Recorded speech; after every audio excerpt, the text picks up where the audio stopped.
Hi guys, welcome back to Haryanvi edition. और आज है हमारी फोटोशॉप सीरीज का एपिसोड नंबर 7। और आज हम देखने वाले हैं कि क्रॉप टूल क्या होता है, उसके साथ साथ सीखने वाले हैं पर्सपेक्टिव टूल को। तो चलिए फिर बिना किसी देरी के शुरू करते हैं।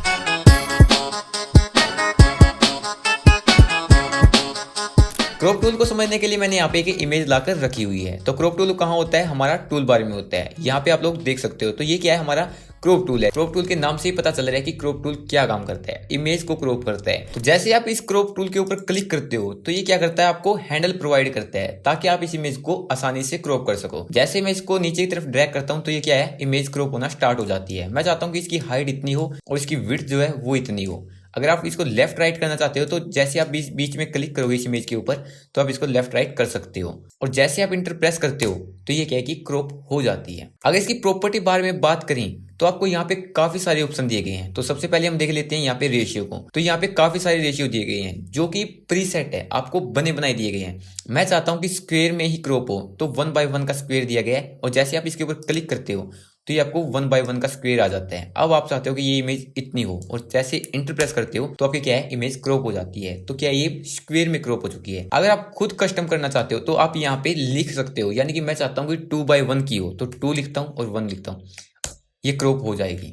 तो इसी प्रकार आप इसकी क्रॉप कर सकते हो और यहाँ पे इन प्रीसेट का यूज भी कर सकते हो आप। अब अगर बात करें यहाँ पे ओरिजिनल रेशियो की, तो ओरिजिनल रेशियो क्या होता है? ओरिजिनल रेशियो वो होता है जो हमारी इमेज का रेशियो है, यानी कि अब जो इसका साइज है इमेज का, अगर मुझे उसी के अकॉर्डिंग कट करना है लेकिन उसको छोटा करना है तो कर सकते हैं। जैसे मैं ओरिजिनल रेशियो पे क्लिक करता हूँ तो मेरे पास यहाँ पे यही एरिया है। अगर मैं इसकी हाइट विड्थ की बात करूँ, देखो तो दोनों एक साथ हो रहे हैं। तो इसका जो ओरिजिनल रेशियो है उसी के साथ ये क्या कर रहा है? क्रॉप कर रहा है। और जैसे मैं इंटर प्रेस करता हूं तो ये उस हिसाब से क्रॉप हो जाता है। इसके बाद आपको स्ट्रेटन दिया गया है। स्ट्रेटन का क्या काम होता है? स्ट्रेटन होता है यानी कि आपकी इमेज को स्ट्रेट कर देता है। जैसे मैं स्ट्रेटन के ऊपर क्लिक करता हूं, मैं चाहता हूं कि ये जो लाइन है नीचे वाली, यहां से यहां तक, ये मुझे स्ट्रेट दिखे।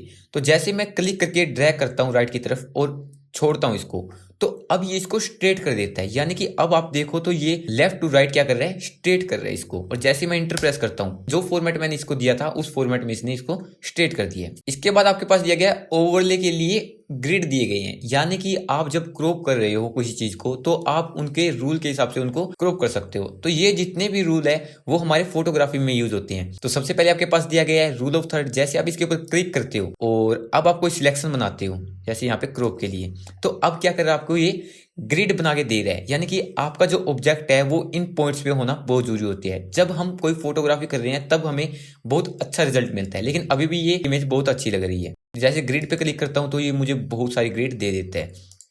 इसके बाद डायगोनल करता हूं तो ये डायगोनल में दे देता है।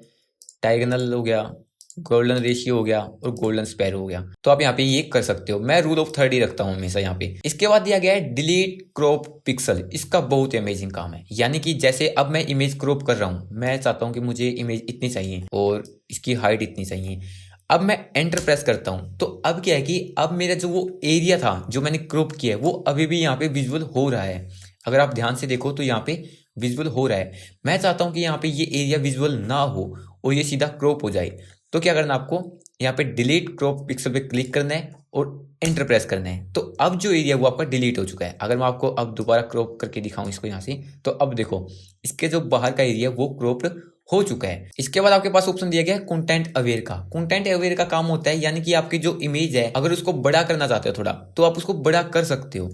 जैसे फॉर एग्जांपल मैं यहाँ पे क्लिक करता हूँ और इसको थोड़ा बड़ा करता हूँ और जैसे मैं इंटर प्रेस करता हूँ तो ये क्या है? थोड़ा सा प्रोसेसिंग लेगा और उसके बाद क्या कर देगा? यहाँ पे एरिया ऐड कर देगा। देखो अब इसने इतना एरिया ऐड कर दिया है।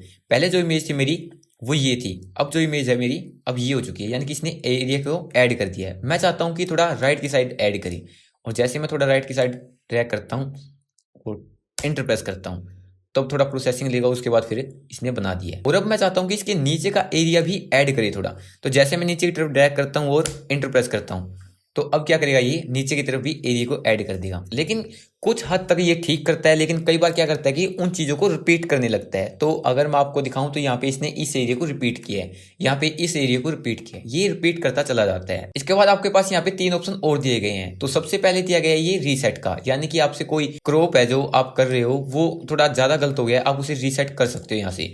उसके बाद दिया गया कि अनसिलेक्ट करने का, यानी कि आपने जो एरिया सिलेक्ट किया है जो क्रॉप करने के लिए उसे अनसिलेक्ट करना चाहते हो तो यहाँ से उसको अनसिलेक्ट कर सकते हो। इसके बाद की बात करूँ मैं, आपको यहाँ पे दिया गया टिक का ऑप्शन, यानी कि या तो आप एंटर भी प्रेस कर सकते हो या फिर यहाँ पे आप करेक्ट करके उसको ओके कर सकते हो। इसके बाद बात करते हैं हम यहाँ पे पर्सपेक्टिव टूल की। तो पर्सपेक्टिव टूल का क्या काम होता है? पर्सपेक्टिव टूल का काम होता है कि यानी कि हमारी कोई चीज जो हमें अच्छे से नहीं दिख रही है, तो इसके लिए मैंने यहाँ पे एक इमेज रखी हुई है ताकि आपको अच्छे से समझ में आ जाए। तो ये जो बॉक्स है, मैं चाहता हूँ कि इसका जो ये एरिया है मुझे यही विजिबल हो बस, और बाकी का एरिया विजिबल ना हो। तो जैसे आप इसके ऊपर क्लिक करते हो और पहला क्लिक यहाँ करते हो, सेकेंड, थर्ड और फोर्थ, आपको 4 पॉइंट लगाने पड़ते हैं। और जैसे आप एंटर प्रेस करते हो तो आपको उस बॉक्स का जो हिस्सा है वो आपको शो होने लगता है अच्छे से। तो पर्सपेक्टिव टूल का यही काम होता है, यानी कि आपकी कोई चीज अच्छे से विजिबल नहीं हो रही है या उसका पर्सपेक्टिव अच्छा नहीं है, यानी कि एंगल अच्छा नहीं है उसका, अगर आप उसको सीधा करना चाहते हो तो कर सकते हो। इसके बाद दिया गया आपके पास शो ग्रिड का। शो ग्रिड क्या होता है कि यानी कि आप इसकी जो ग्रिड है, इनके बीच में जो लाइन है उनको शो करना चाहते हो